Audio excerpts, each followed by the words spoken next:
बोल वृंदावन बिहारी लाल की जय। बोलिए सांवरिया सरकार की जय।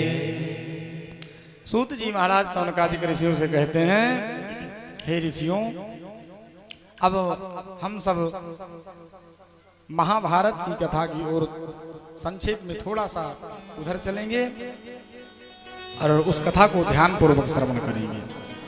हे ऋषिगणों, आगे के चरित्र में महाराज परीक्षित का जन्म, कर्म तथा उनके दादा दादी आदि का स्वर्गारोहण एवं राज प्राप्ति, वनगमन सारी कथाएं इसी में विराजमान हैं। हम सभी लोग उस कथा की ओर थोड़ा सा चलेंगे, स्पर्श करेंगे, जिसमें भगवान श्री कृष्ण का समावेश है, भगवान श्री कृष्ण की लीला का समावेश है। सूत जी महाराज सौनकादिक ऋषियों से कहते हैं, हे ऋषियों, जिस समय महाराज महाभारत का अंत हो चुका था और समरांगण में भीम की गदा की प्रहार से दुर्योधन की जांघ टूट गई थी और वो समरांगण में बड़ा कराह रहा था, रो रहा था। समरांगण में परा महाराज रो रहा था। उसी समय दुर्योधन के पास महाराज अश्वत्थामा आकर के पहुंचा। अश्वत्थामा आया और बोला, मित्र बोलो, मैं तुम्हारे लिए क्या करूं? एक मित्र के सुख और दुख में सब में साथ देना चाहिए। एक मित्र को एक मित्र के सुख दुख में हर जगह साथ देना चाहिए, हर जगह साथ साथ रहना चाहिए। जे न मित्र दुख हो ही दुखारी, तिनहि बिलोकत पातक भारी। निज दुख गिरे समरज करि जाना, मित्र के दुख रज मेरु समान। अपने मित्र के सुख दुख में साथ देना चाहिए। आज ठीक महाराज अश्वत्थामा आया और अपने मित्र दुर्योधन से कहा, मित्र मैं तुम्हारे लिए ऐसा कौन सा कार्य करूं जिससे कि तुम्हें संतुष्टि हो, तुम्हें प्रसन्नता हो।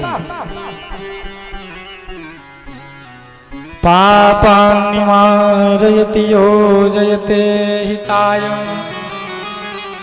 गुह्यं निगूहति गुणान् प्रकटीकरोति। आपदगतं न जहाति ददाति काले, सन्मित्रलक्षणमिदं प्रबदन्ति सन्ता। अश्वत्थामा के वचन को सुनकर महाराज दुर्योधन बोला, मित्र मुझे किसी बात का कोई दुख नहीं है, मुझे कोई चिंता नहीं है। बस मैं मरते समय एक कसक लेकर के जा रहा हूँ कि हम कौरव 100 भाई 100 के 100 मारे गए, पांडवों में से 5 भाई 5 में से एक भी नहीं मारे गए। इस बात का मुझे दुख है और मुझे कोई दुख नहीं है। भाई अगर मुझे कोई दुख है तो केवल इसी बात का है कि हम 100 भाई 100 मार दिए गए और पांडवों में से एक भी भाई को चोट तक नहीं आई, यही दुख है। दुर्योधन से मुख से जैसे ही वचन को महाराज अश्वत्थामा ने सुना, कहा, मित्र तुम चिंता क्यों करते हो? बिल्कुल चिंता मत करो, अभी मैं जाता हूँ। भीम, अर्जुन, नकुल, सहदेव, युधिष्ठिर 5 पांडवों के सिर को काट कर ला करके तुम्हारे सामने रख दूंगा, तुम बिल्कुल चिंता मत करो। ऐसा सुनकर महाराज दुर्योधन प्रसन्न हुआ, लेकिन उसको भय रहा कि हम 100 भाई मिलकर के उसका बाल बांका भी नहीं कर सके, ये अकेले क्या कर सकते हैं। फिर भी थोड़ा सा संतोष रखा, कहा ठीक है, अगर तुम्हारी इच्छा है तो जाओ। अश्वत्थामा महाराज आज अपने मित्र के पास से उठा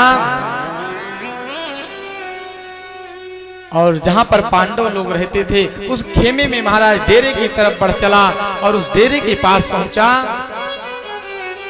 उस समय महाराज कौरव की हार हुई थी, पांडव की जीत हुई थी, इसलिए भीम, अर्जुन, नकुल, सहदेव, युधिष्ठिर भगवान श्याम सुंदर के साथ भ्रमण करने के लिए गए हुए थे। और यहाँ पर द्रौपदी जो है अकेले खेमे में थी एवं उनके 5 पुत्र जो हैं श्रुत कर्म सुत सोम सतनीक श्रुत सेन प्रतिबिंद, जो 5 बालक थे, 5 बालक सैया पे लेटे हुए थे महाराज। और अश्वत्थामा आया, अश्वत्थामा ने सोचा ये 5 पांडव हैं लेटे हुए हैं, 5 पांडवों के पुत्रों को महाराज पांडव समझ करके 5 की सर को महाराज काट लिया और सर को काट करके लेकर के वहां से भगा, मित्र दुर्योधन के पास पहुंचा। यहां पर जो ही महाराज द्रौपदी ने देखा कि मेरे पुत्रों का सर कट गया है, द्रौपदी जी आज रोने लगी। माता शिशु नाम निधनो सुतानाम निसम्य घोरम परितप्यमानम्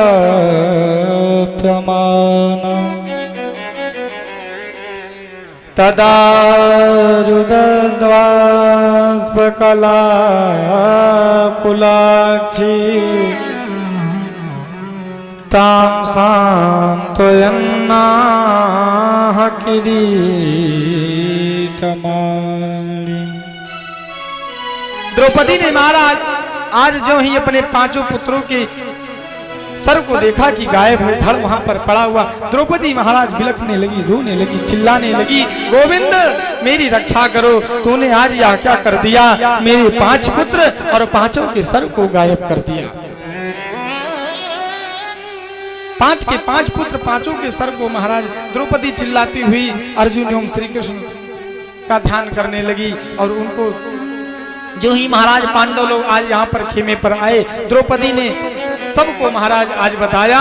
और इधर अर्जुन ने संकल्प लिया कि देवी जी तुम चिंता मत करो, जिसने भी ऐसा दुष्कर्म किया है मैं उसी की रक्त से तुम्हारी मांग में चंदन लगाऊंगा, उसी के खून से तुम्हारी मांग को भरूंगा, तुम चिंता मत करो जिसने ऐसा दुष्कर्म किया है।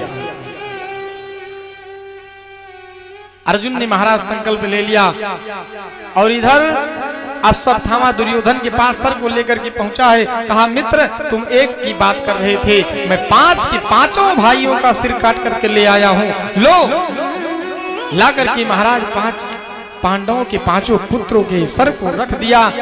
और जो ही महाराज दुर्योधन ने सुना कि 5 पांडवों का सिर काट करके ले आए, उन्होंने कहा मुझे भीमसेन का सिर दे दो। भीमसेन महाराज बड़ा ही बलशाली था, क्योंकि भीमसेन की विशेष दुश्मनी थी कि भीमसेन ने ही महाराज गदा के प्रहार से दुर्योधन की जांघ को तोड़ डाला था। कहा मुझे भीमसेन का सर दे दो। आज महाराज अश्वत्थामा ने भीमसेन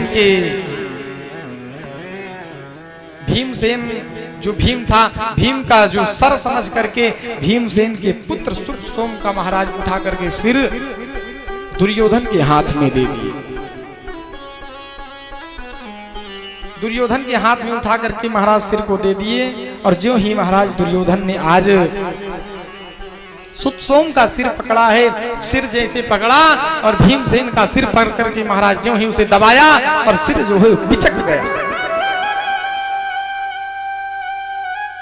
भीमसेन के पुत्र सुत सोम का महाराज सिर जो है वो पचक गया। और जो ही पिचका हुआ देखा आज दुर्योधन बड़ी जोर से कड़ा उठा, रोने लगा, अरे दुष्ट तूने ये क्या कर दिया, अब तुझे अर्जुन बिल्कुल नहीं छोड़ेगा, तू तो बहुत बड़ा आतताई है, बहुत बड़ा पापी है, तूने इतना दुष्कर्म कर दिया, मेरे वंश का विनाश कर दिया, मेरा वंश बेकार हो गया, अब आगे मेरा वंश कैसे चलेगा। अरे ये भीमसेन का सर नहीं, अभी तो भीमसेन के पुत्र सुत सोम का सिर है। दुर्योधन महाराज रोने लगा, बड़ा परेशान, कहा तू भाग जा यहाँ से, नहीं तो अर्जुन तुझे नहीं छोड़ेगा, अब तुझे मार डालेगा वो। अश्वत्थामा महाराज भगा बड़ी जोर से। और इधर अर्जुन भगवान श्याम सुंदर को सारथी बना करके अश्वत्थामा का पीछा की। तमापतंतम सविलक्ष्य दूरात् कुमार हुए दिग्गमना रथेन पराद्रवत्र प्राण परे सुसूर्व्या यावद गमं रुद्रभया तथार्कः। डर के मारे महाराज अश्वत्थामा भाग रहा है। अर्जुन ने पीछा किया, लेकिन अंततोगत्वा महाराज अर्जुन ने अश्वत्थामा को पकड़ लिया और पकड़ करके रस्सी से बांध करके महाराज घसीटते हुए द्रौपदी के सामने लेकर के अश्वत्थामा को महाराज जिस समय पहुंचे, अर्जुन द्रौपदी ने देखा, जो ही महाराज अश्वत्थामा को देखा, द्रौपदी की आंखों से अभी तक आंसू टपक रहे थे, लेकिन अब तो मानो खून टपकने लगे। जो ही महाराज अश्वत्थामा को देखला, अरे यह तो दुष्ट है, आतताई है, जो कुछ भी है, पर यह तो मेरे गुरु का पुत्र है और ब्राह्मण का वध कभी नहीं करना चाहिए। उवाच चासहं तस्य बन्धनानयनं सती मुच्यतामेष ब्राह्मणो नितरां गुरु। या तो मेरे गुरु का पुत्र है, इसे मारने से मुझे कोई लाभ नहीं होगा। मेरे पुत्र मर गए, लेकिन इसे मारने से मेरा कोई लाभ नहीं। मेरे पुत्र मर गए, लेकिन मेरे पति तो हैं, पति है तो मुझे दूसरा पुत्र प्राप्त हो सकता है। लेकिन महाराज अगर इनके पुत्र को हम मार देंगे, इनकी माता जो है कैसे रहेंगी, क्योंकि इनके पिताजी भी नहीं है। माता कृपी का क्या हाल होगा। मेरे पुत्र तो मरे ही जा चुके हैं, लेकिन इन्हें मारने से मेरा कोई लाभ नहीं है। द्रौपदी जी महाराज ऐसा देख रही हैं और रो रही हैं, बिलक रही हैं, करा रही हैं, अरे यह तो मेरा गुरुपुत्र है। गुरुपुत्र कितना भी क्यों ना आतताई हो, लेकिन उसका वध कभी नहीं करना चाहिए। अगर आपने गुरुपुत्र को दंड दिया तो समझ लो आपने गुरु के सर को काट दिया है।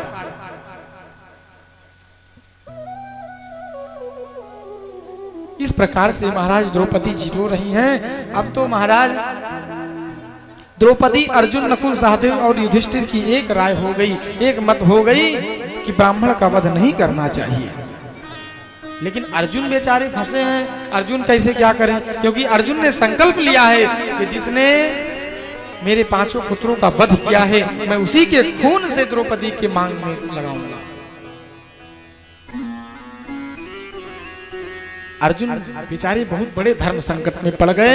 भगवान श्री कृष्ण की ओर देखा, प्रभु अब आप ही हैं, जो कुछ संकेत कीजिए, मुझे थोड़ा सा सलाह दीजिए, क्योंकि बिना आपकी सलाह के कुछ होने वाला नहीं है। मैं तो महाराज बीच में फंस गया हूँ, मेरी समझ में नहीं आ रहा है कि मैं क्या करूँ। आज जब कृष्ण से महाराज सलाह मांगी, भगवान ने भी कह दिया कि ब्राह्मण हो, कितना भी आतताई हो, कितना भी आतताई हो, ब्राह्मण हो, उसका वध कभी नहीं करना चाहिए। और अगर आतताई है तो आतताई को कभी छोड़ना भी नहीं चाहिए।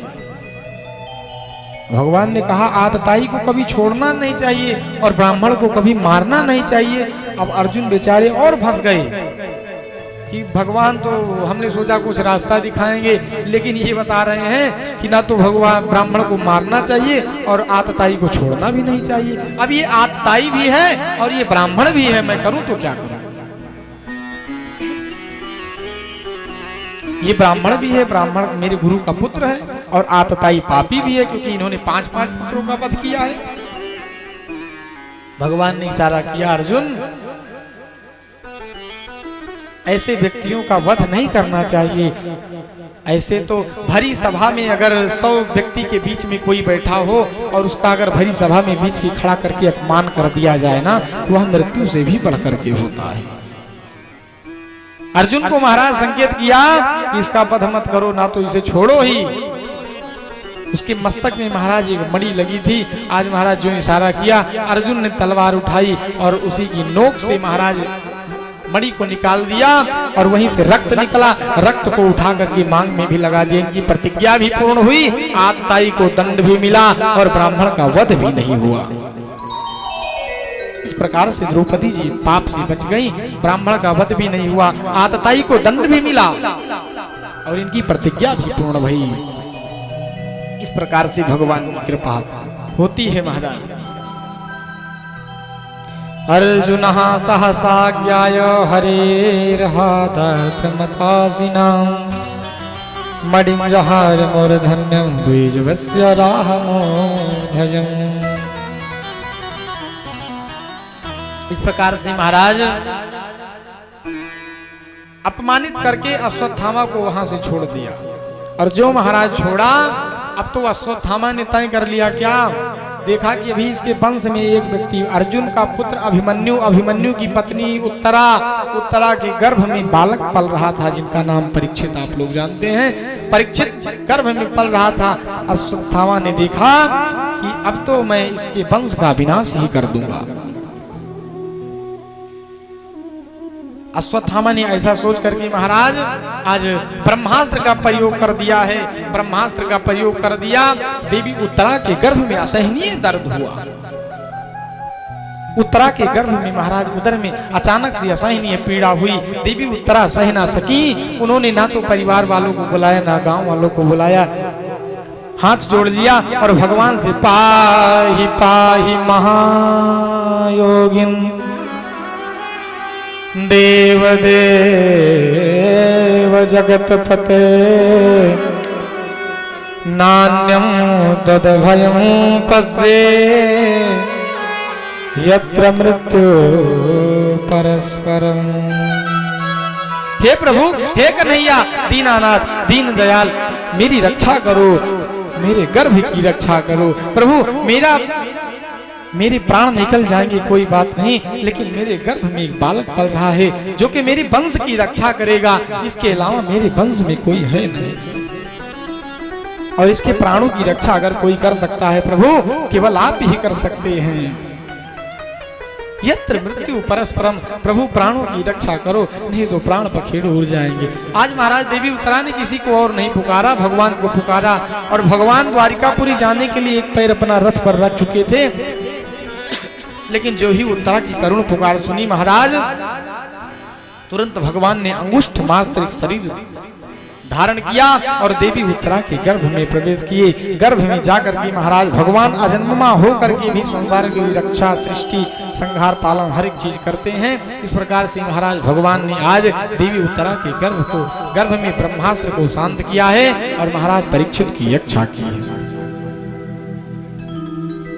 और जिस समय रक्षा की, वहीं पर उनकी बैठी बुआ कुंती ने महाराज प्रसन्न होकर के भगवान से खूब निवेदन किया है। कृष्णाय वासुदेवाय देवकी नंदनाय च नंद गोप कुमाराय गोविंदाय नमो नमः। हे प्रभु, आप वासुदेव देवकी नंदन नंद गोप के लाडले श्री कृष्ण जी, मैं आपको बारंबार प्रणाम करती हूँ। और प्रभु, मैं आपको इसी तरीके से हमेशा निरंतर देखना चाहती हूँ, आपके गुणगान में हमेशा लीन रहना चाहती हूँ। भगवान ने सुना, भगवान ने कहा आप बहुत गुणगान गए, कोई आशीर्वाद, कोई जो आपकी इच्छा वर मांग लो। देवी कुंती ने कहा प्रभु, अगर आप मुझे कुछ देना चाहते हैं तो वरदान के रूप में मुझे दुख दीजिए, दुख। भगवान ने कहा, अरे संसारी, अगर आपसे कोई बोले कि वरदान मांग लो तो हमें तो नहीं लगता आप दुख मांगेंगे। हर व्यक्ति कहेगा, कोई हाथी मांगे, कोई घोड़ा मांगे, कोई धन मांगे, कोई बच्चा मांगेगा, कोई घर मांगेगा, कोई 4 व्हीलर मांगेगा, कोई 2 व्हीलर मांगेगा, है ना। लेकिन आज कुंती ने कहा, महाराज विपदः सन्तु न शश्वत तत्र तत्र जगत गुरो भवतो दर्शनम यत्स्याद पुनर्भव दर्शनम। प्रभु, आप मुझे कुछ देना चाहते हैं तो विपदा सन्तु न शश्वत, मुझे आप दुख दीजिए, विपत्ति दीजिए, क्योंकि आप जब विपत्ति देंगे मैं आपको निरंतर आपका नाम जप करूंगी। क्योंकि कहा जाता है कि सुख में सुमिरन सब करे, दुख में करे न कोई, और जो सुख में सुमिरन करे तो दुख काहे का हो। जब प्राणी को दुख की अनुभूति होती है, दुख प्राप्त होता है, तब व्यक्ति भगवान को भजता है। दुख में सुमिरन सब करे, सुख में करे न कोई। सुख में बहुत कम प्राणी ऐसे हैं जो कि भगवान का नाम लेते हैं, और जब सुख में सुमिरन करे अर्थात व्यक्ति को जब सुख हो अगर भगवान का नाम भजे तो मानव का कल्याण हो ही जाना है, तो दुख काहे का होए। लेकिन आज के जमाने में व्यक्ति अगर एक महल बनवा दिया तो मैंने इतना कर दिया, एक घर बना मैंने इतना कर दिया, 2 तल्ला घर बनवा दिया है। भैया हमारे आपके करने की कोई बस की बात ही नहीं है। जहां भगवान का हाथ नहीं वहां कोई काम नहीं, जहां भगवान का हाथ हो वहां हर जगह काम ही काम होता है। बिना भगवान की इशारे की कोई काम नहीं होने वाला। अर्थात जिस तरीके से भगवान गोवर्धन पर्वत को उठा करके रखे थे, मानस में लिखा गया कि गृह कारज नाना जंजाला ते यति दुर्गम शैल विशाला। घर का काम काज जो है नाना जंजाल है, गृह कारण नाना जंजाला ते यति दुर्गम शैल माने पर्वत, विशाला माने बड़ी पर्वत के समान, अर्थात गोवर्धन पर्वत के समान घर का काम काज ले लीजिए। गोवर्धन पर्वत के समान है। गोवर्धन पर्वत को समस्त ग्वाल बालों ने उठाए रखा था, सब लोगों ने लाठी डंडा लगाए रखा था, लेकिन भगवान ने केवल एक अंगुली लगा करके रखा था, है कि नहीं? भगवान ने केवल एक अंगुली लगा करके रखा था, लेकिन पूरा पर्वत उसी अंगुली पे रुका हुआ था। संसारवासी कितना भी लाठी डंडा क्यों न लगा ले, लेकिन अगर भगवान के जहां अंगुली न हो, भगवान का जहां हाथ न हो, वहां कोई कार्य नहीं हो सकता है।